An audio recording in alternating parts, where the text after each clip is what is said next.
vrai que la reprise est rapide, très rapide. Elle est conforme à ce qu'on observe habituellement en sortie de récession. Quand on regarde la sortie de récession 2009-2010, on était sur les mêmes évolutions et quand on remonte sur des récessions antérieures, on retrouve exactement les mêmes profils. Et il est clair que la rapidité de cette reprise a bénéficié, si on peut dire, d'un très mauvais début d'année 2014. On a des rythmes de hausse qui commencent à ralentir un peu. La reprise sur tous les secteurs de l'économie immobilière est intervenue durant l'été 2014 et donc inévitablement on commence à comparer maintenant une situation qui était celle de l'été 2014 qui était moins mauvaise et nettement moins mauvaise que ce que l'on avait vu au début de cette même année. Voilà. Tout d'abord les taux. En octobre de 22%, bien sûr, ça signifie que par rapport à un mois de juin qui était à 2,01, le point le plus bas qu'on a eu à connaître, on est en remontée des taux. Et cette augmentation des taux est associée, on le reverra, à une accélération dans l'allongement des durées. On est bien à 21 points de base de plus en juin dernier sur tous les marchés, le neuf, l'ancien, les travaux, mais il est à peu près certain que l'évolution que l'on voit depuis le mois d'août est une évolution qui est plus associée à la déformation de la structure du marché, plus de primo-accédants, plus de durée longue, et on va l'illustrer rapidement. Inévitablement, le taux est d'autant plus élevé que la durée est longue, les taux fixes sont systématiquement plus élevés que les taux variables, et encore, l'avantage du variable par rapport au fixe s'était érodé, on en avait parlé au mois de juin et ça s'est bien confirmé. Et puis, on voit que de toute façon, l'amplitude entre le premier quartile et le quatrième quartile est à peu près toujours de l'ordre de 70 à 80 points de base.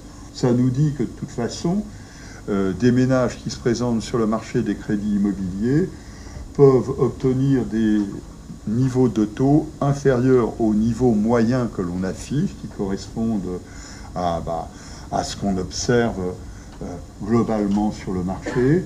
Et on sait qu'à chaque fois, cela est associé à des situations de dossiers qui sont différentes, plus d'apports personnels, des durées plus courtes bien sûr, des situations familiales différentes, etc. Quand on regarde l'évolution de ces taux par durée, la remontée qui est intervenue à partir de juin se trouve presque partout. Mais on voit que de toute façon, quel que soit le type de produit qu'on regarde, on a cette évolution de l'ordre de 20 points de base qui se retrouve et qui permet de comprendre pourquoi globalement on a eu une évolution des taux sur tout le marché et, rappelons-le, bien inférieure à l'évolution du coût des ressources. Mais ce qui est intéressant, c'est que dans le même temps, avec la remontée des taux, les durées se sont allongées. 213 mois en moyenne.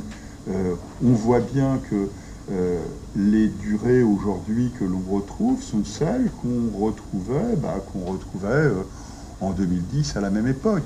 La hausse des taux qu'on constate depuis le mois de juin a été complètement compensée, et même plus que compensée, par l'allongement des durées. Cela a permis, et on le confirme, on insiste là-dessus, à la primo-accession de retrouver des couleurs, à l'accession à la propriété de se relever de manière très rapide. On a un effet déformation de la structure de la production. Et on en a une illustration. Voilà, on compare ici le troisième trimestre 2015 au deuxième trimestre 2014. On voit bien, prenons ces jeunes moins de 35 ans, qu'on pointe toujours. Il y en avait 20,4% au deuxième trimestre 2014 avec des durées à 25 ans et plus. On en est à 27,5% aujourd'hui. C'est tout de même une formidable transformation qui illustre l'allongement des durées de ces catégories. Et puis si on prenait plus de 20 ans, 64,4%, aujourd'hui on était à 54,2% au deuxième trimestre 2014. Donc c'est quand même 10 points de plus. C'est bien l'illustration d'un allongement très important, c'est bien l'illustration de l'arrivée pour une catégorie d'âge donné, de l'arrivée de ménages qui sont des ménages qui consomment des produits à durée plus longue pour réaliser des projets parce que les niveaux d'apport personnel, etc., rendent cela nécessaire. Bon, alors on le voit que ça se retrouve aussi sur les 35-45 ans. En revanche, si on prend les ménages qui sont les ménages 55 ans et plus, on ne retrouve pas ce mouvement de manière nette. Au contraire, on s'aperçoit que sur ces ménages-là, on a beaucoup plus une déformation vers les durées plus courtes de la structure de la production.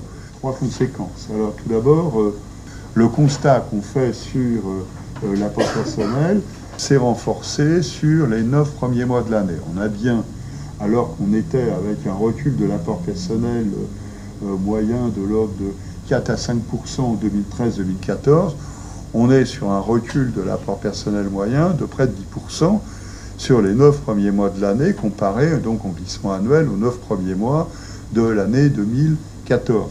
Les taux d'apport personnel, on va l'illustrer après marché par marché, sont aujourd'hui à leur niveau probablement le plus bas qu'on a eu à connaître depuis le début des années 2000. Mais dans le même temps, comme on a une transformation des populations, des structures de production, avec plus de modestes, de jeunes, etc., on a des revenus moyens qui sont des revenus moyens qui, sur les 9 premiers mois de l'année 2015, restent à niveau par rapport aux 9 premiers mois de l'année 2014. Ce que l'on confirme au fil des mois, c'est que le coût des opérations progresse.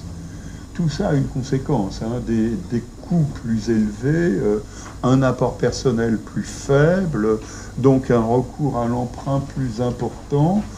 Donc ça signifie que l'indicateur de solvabilité de la demande se dégrade, parce que un recours plus intense au crédit, c'est systématiquement une augmentation des charges de remboursement, toutes choses égales par ailleurs. Mais pour autant, quand on regarde un indicateur de solvabilité qui se situe sur les niveaux les plus élevés que l'Observatoire a eu à connaître depuis le début des années 2000. Conséquence de tout cela, nous avons une production qui reste de toute façon en progression rapide et très rapide. Au mois d'octobre, sur les 3 derniers mois, niveau trimestriel glissant, en comparé aux 3 mois correspondants de 2014, donc glissement annuel, on est à 38,9% pour la production et à 30,6% pour le nombre de prêts. Ça signifie qu'on est encore sur des rythmes importants.